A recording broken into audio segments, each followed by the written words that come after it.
made a video where I ranked martial arts and a lot of people didn't like it. And they said, Seth, it's not fair for you to rank martial arts on what's best to worst. And I agree, you can't do that. Once. This video has nearly 1 million views now, which absolutely blows my mind, but there's a whole lot that I got wrong. And I want to fix that today. So what we're going to do is I'm going to go through my old tier list and I'm going to fix it. And I mean, why not, right? Because it's not like somebody's going to get more mad. It's possible, I guess. I didn't think about that. If you haven't watched this video already, what I do is I break down, on average, if you walked into any given school within one of these styles in the US, how much combat value would you walk away with? Not like, how much would you enjoy it? How much more fit would it make you? How much more ladies would it get you? I don't know. No, the answer was, how much would you be able to fight if you walk into, insert name here, type of school with insert name here, name on top of the building. Frankly, ranking this in the first place was super immature. I haven't grown though, so let's do it again. Now, I don't know if you've noticed this or not, but after making this list, I've tried out a lot of these different styles. I've sparred with people with these different styles. I've done videos, you know, whatever it is. I've dabbled. I've gotten a little taste.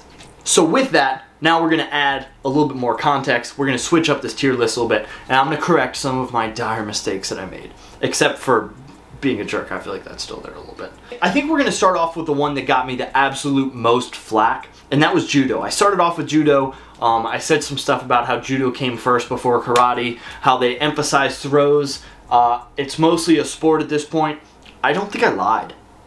I really don't. I mean, other than the Karate thing. But I don't think that I was right with the ranking that I gave it. I put it at the same tier as Jeet Kune Do. And for the sake of Shintaro Higashi not throwing me around again, I'm going to put Judo at B tier instead of C tier. Big adjustment. The next one I want to talk about is Kung Fu. I put Kung Fu at D tier. There's so many different styles of Kung Fu. Kung Fu is like a blanket term at this point. There could be Sanda or Sanshu, or there could be Wushu or Wing Chun, or there's so many in-betweens of like it being specifically recreational, or it could be like kind of like it's teaching you how to fight, but I don't think it's doing a good job, or it could be like Sanda or Sanshu, which is like amazing. I think it's going to stay at D tier. If you walk into the average school, how well are you going to be able to walk out knowing how to fight? D tier. Not a lot there is going to change for me. Okay, now we're going to hop over to boxing. My most recent video is me sparring with a boxer. Obviously, I think that boxers know how to fight. I gave them a B tier last time. Why? The lack of leg kicks, the lack of takedown defense. I think boxing of all of these styles has the most capability of you walking in and knowing how to fight within the first 3 months. They hyper-focus on one aspect of fighting which works, and by hyper-focusing on it, you can get more knowledge faster. Boxing's going to stay at B tier. Has some holes in the game that the average person can exploit. If they know a little bit about one of these other styles, can take advantage of. So it's going to be a B tier. Let's move on to Capoeira, because I've also done a video about that recently. Now, I gave them an F tier, and the purpose of the F tier got a lot of flack because from what I got out of that video was that it's a game. It's a way of showing movement that at one point was designed to be hurtful, harmful to somebody else. But then the style itself went through a forceful change where they had to make it look like dance so it wasn't penalized pretty much. I gave it an F tier. I'm going to give it a D tier. And the reason I'm putting it up one is not because I thought the guy was super nice. Juan Pablo is very nice. You can watch the video. I had a great time with him. The reason I'm putting it up one is because there is a lot of stuff that you can do and take from Capoeira and add it to your style and make it useful. Like, there's plenty of stuff that I couldn't do. Level of difficulty, super high. S tier level of difficulty. S tier to make you more fit, more mobile. But that's not what this is about. My opinion recently on like what has been a good style to take has been the thought process of, okay, let's imagine that you are shooting a gun, right? The style is going to be a part of the gun. Some styles like Capoeira or Kung Fu or some other that we'll talk about later are really good if you already know how to fight, if you already have the gun. So they're like the scope. Like, okay, now I have a better view of what I'm aiming for, or like I can hone in a little bit more on what I'm aiming for. I can have a better idea of how to do the main thing that I'm using. However, if you have the scope alone, you're not going to do the damage. So for that reason, up 1 for Capoeira. Let's talk about karate. Okay, I know a lot about karate. I know a lot about the different styles of karate. Like you could be taking Kyokushin, or you could be taking Tang Sudo, or you could be taking Olympic point karate. You could be taking Shotokan, which is Olympic karate but for katas pretty much at this point. There's so much different stuff that you can take, and it all has different purposes. Like whether it be a specific type of sport where you punch to the body and kick to the body, kicks are to the head, no punches to the head. Or point karate where you're touching the head. Pretty much what I'm saying is you could get some absolute poo-poo butts, or you could get something that's really, really good and is useful. On average, you fall somewhere in the middle. Karate's going to stay the same spot. Okay, let's talk about Jiu Jitsu. I gave Jiu Jitsu an A tier, and I made a very specific point that I want to change. I said Japanese Jiu Jitsu, Brazilian Jiu Jitsu, I don't care, I'm going to lump them together.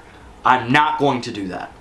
After more that I've looked into it, I think on average Japanese Jiu Jitsu is a decent bit lower than Brazilian Jiu Jitsu. On average, again, I'm sure there's some great schools, great instructors. I'm going to keep Brazilian Jiu Jitsu at an A tier. The main point is that I didn't want to lump those two together anymore. Another A tier that I gave was Lethwei. I don't really change my mind about anything here. Another one that I gave was Muay Thai. I don't really change anything there either. They are the thing that inflicts damage, the gun, not the accessory to the thing that adds more usefulness to the thing, you know? Same thing for Aikido. I don't really change my mind. I don't really change my mind for what I said about Aikido. I rewatched the video. Everything that I said seems pretty on par at F tier. Jeet Kune Do. Last time I had Jeet Kune Do, I had put it at C tier along with Karate, Krav Maga, and Judo, I think. Judo should have been higher. Karate stayed in the same place. Jeet Kune Do, in my opinion, goes down 1. I think it's a good accessory if you already know how to fight. That's kind of going to be the two categories of how these things break down. I think karate is like a good thing to know how to fight with, but only for specific people in specific scenarios. Taekwondo. Taekwondo, I said I mostly used WTF Taekwondo instead of ITF because on average I've seen way more World Taekwondo Federation than I have International, which I assume is the I. I pick on Taekwondo all the time. I think I put them at D tier. I think because if ITF were more prevalent and it was like 50-50, some of it was ITF, some of it was W, I would give it a C tier. But frankly, I think Taekwondo stays at the same place as where I had it before, and I put it at D tier. Krav Maga. Last time I put Krav Maga on the same level as karate. What do you want, guy? No. I don't think that I'm changing much about Krav Maga. I think that some of the principles that Krav Maga has are good principles for the idea of learning how to fight. Like literally, it's the whole point. I think the practice is where we get kind of iffy. The way people practice is going to be the way that they learn how to fight. If you practice in only like mannequin training, where the person's standing, or however they stand, and then it is said person does this, I do this, and there's both people are ultimately standing still, taking out variables. It's not going to be as good. If they spar, which I think more and more Krav Maga places are starting to do now, I think they're like starting to open up their eyes a little bit, then it's great. I'm going to give it the same thing as karate because it can be so hit or miss, and it's such a name now that it's easy to exploit. It's easy to be like, I teach Krav Maga or karate, and then like teach absolute crap, and Oh, wrestling. Okay, so the last one we're going to talk about is wrestling. I put this one at B tier along with judo and boxing, and I think that it does the same thing as judo and boxing. It is a super hyper focus on one aspect of martial arts, striking or wrestling or throws, all going to be useful. You'll be able to learn it in a fairly quick amount of time and be able to handle yourself against the average person because of that hyper focus. However, because of the hyper focus, you kind of leave yourself with some holes that if you took this one thing alone, you're going to have a little bit of a weakness to things, which is why we're going to put it at B tier. But anyway, that's going to be it for today's video. I hope you guys enjoyed it. I hope you feel like, you know, you really got something from this. Maybe we all grew up a little bit. I was going to say that, but then I just realized that I just made another video about this thing that people probably are most upset with me about. So maybe I didn't. Maybe I didn't grow up at all. It's fine. It's cool, I guess. I think that tons of things are great accessories to you already knowing how to fight. There's things, if you already know how to fight, you can take and pick and choose different things. That's what I'm in the process of doing, I feel like. But if you're putting the cart before the horse a little bit, it's not going to be the most useful thing for you until you have that innate skill of bang, bang, and not bang. Yeah, and yeah, that's the video. No repercussions if you don't subscribe. You know, we've grown up here. It would be kind of childish for me to say, subscribe or I will do said thing to you. You know, it would be childish if I said, subscribe or I'll punch you in the neck, or subscribe or I'll kick your grandma. You know, that would be childish, and I would never do that. I would never make a video where I talk about styles and in ways that is childish, just like I would never say to do that.